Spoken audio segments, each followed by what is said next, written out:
Allez, bonjour à tous, bonjour à toutes. Il est temps de vous présenter la Anycubic Cobra F1 Combo. On dirait vraiment un truc de geek, hein. Mais non, pas forcément. Alors, c'est une imprimante 3D avec une encablure fermée, donc ce qui va permettre d'imprimer des matériaux plus solides, du PETG, de l'ASA, etc.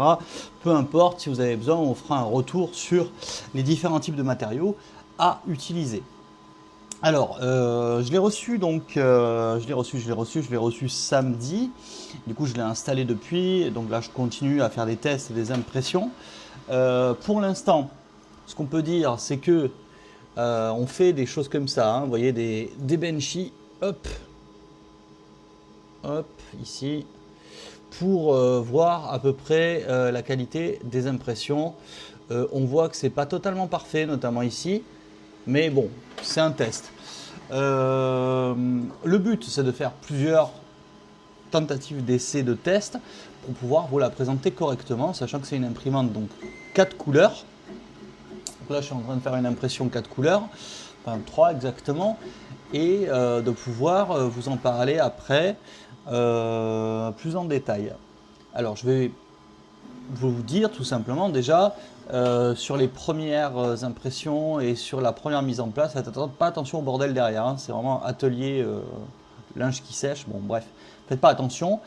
Son prix c'est environ 400-420 euros, ce qui est 3 fois moins qu'une imprimante fermée multicolore chez Bambu Lab ou chez d'autres concurrents qui sont connus et reconnus. Donc le but c'était vraiment de tester cette imprimante pour savoir ce que ça donnait. Je vais vous la présenter, je vais vous faire un petit tour et voilà.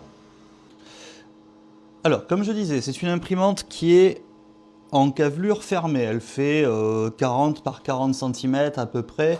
Le plateau en lui-même il fait 25 par 25. En hauteur j'ai pas testé mais je crois qu'on est à 26 ou 27. Enfin bref voilà.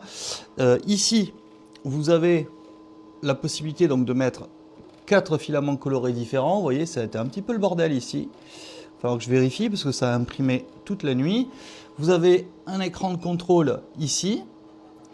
Hop, et hop, si je l'ouvre du coup, on va avoir hop, l'impression qui est en cours, n'est-ce pas?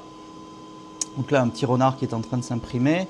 On a une caméra en haut ici pour vérifier. On a de la lumière. Là, j'ai rien allumé. J'en ai pas besoin. Hop, voilà.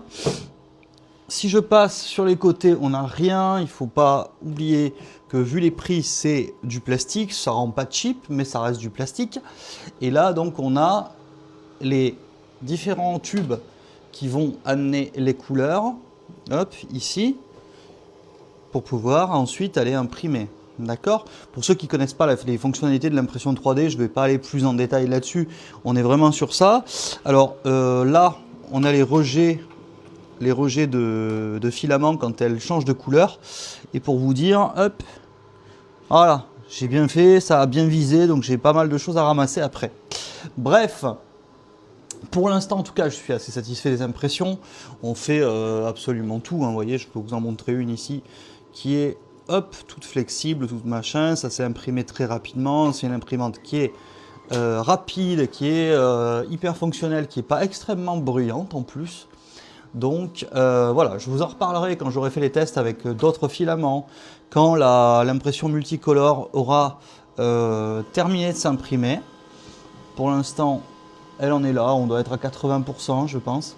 Donc voilà, qu'est-ce que je peux dire de plus? Pour l'instant j'en suis satisfait. Il va falloir voir effectivement sur la durée ce que ça donne. Hop, on est à 84%. Sur la durée ce que ça donne. Et vous voyez, si c'est quand même assez bien géré.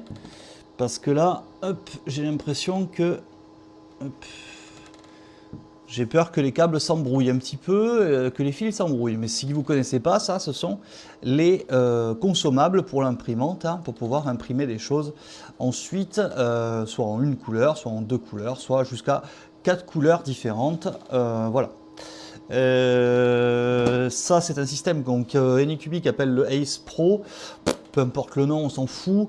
Celui-ci a un système de séchage qui permet de sécher les matériaux, le PLA et d'autres matériaux, et qui donc permet de garder vos matériaux au sec si vous avez une humidité trop forte dans votre maison.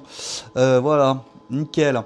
Eh bien écoutez, je vous laisse avec ça, je vous referai une vidéo pour vous en parler un peu plus longuement et plus en détail, mais pour l'instant on n'est pas mal.